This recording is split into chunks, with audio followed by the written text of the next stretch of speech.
hi hello welcome నేను మీ Sanjay IPL match లో ముంబై ఓటమి పాలైన సంగతి తెలిసిందే అయితే గతంలో ఐపీఎల్ ఫైనల్ విజేత జట్టులోకి వచ్చిన హార్దిక్ పాండ్యా జట్టు ఈసారి క్వాలిఫైర్ నుంచి తప్పుకుంది ఈ నేపథ్యంలో ఈయన పర్సనల్ లైఫ్ కు సంబంధించిన ఓ పుకారు నెట్టింట్లో షికారు చేస్తోంది ముంబై జట్టుకు కెప్టెన్ గా వ్యవహరించిన క్రికెటర్ హార్దిక్ పాండ్యా మరోసారి వార్తల్లో నిలిచారు హార్దిక్ నటాషాను ఓ హోటల్లో కలవడం వీరి మధ్య స్నేహం పెరిగి ప్రేమగా మారింది దీంతో కొన్ని రోజులు డేటింగ్ లో ఉన్న వీరు తర్వాత పెళ్లి చేసుకున్న విషయం తెలిసిందే ఇప్పటికీ వీరు పెళ్లి చేసుకుని 4 సంవత్సరాలు గడిచిపోయింది వీరి ప్రేమకు గుర్తుగా ఓ బాబు కూడా పుట్టాడు అయితే తాజాగా వీరు విడాకులు తీసుకుని విడిపోతున్నారంటూ ఓ వార్త సోషల్ మీడియాలో తెగ వైరల్ అవుతుంది దీనికి కారణం లేకపోలేదు హార్దిక్ తన భార్య పుట్టినరోజు సందర్భంగా ఎలాంటి పోస్టు పెట్టలేదు కనీసం విష్ చేసిన సందర్భం కూడా లేకపోలేదు దీంతో వీరి రిలేషన్ లో చీలిక ఏర్పడింది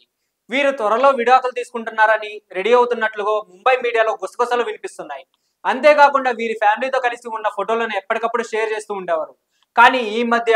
అది కూడా లేకపోవడంతో ఈ రూమర్స్ మరింత ఎక్కువయ్యాయి అయితే ఇప్పటి వరకు కూడా నటాషా తన ఇన్స్టాగ్రామ్ నుండి హార్దిక్ ఫోటోలని మాత్రం తొలగించలేదు కాగా ఇది రూమర్నా లేకపోతే నిజమో తెలియాలంటే వారు స్పందించాల్సిందే అంటున్నారు నెటిజన్స్ ఇక ఇదిలా ఉంటే ముంబై జట్టు ఫైనల్లోకి రాకపోవడానికి కారణం హార్దిక్ తన భార్యతో రిలేషన్షిప్ ఇష్యూనే అయి ఉంటుందని వారు విడాకులు తీసుకునే ఆలోచనలతో ఉండడం వలన అతను గేమ్ పై ఫోకస్ చేయలేదని కొందరు ట్రోల్ చేస్తున్నారు సో ఇలాంటి మరిన్ని ఇంట్రెస్టింగ్ అప్డేట్స్ కోసం please do like share and subscribe to our channel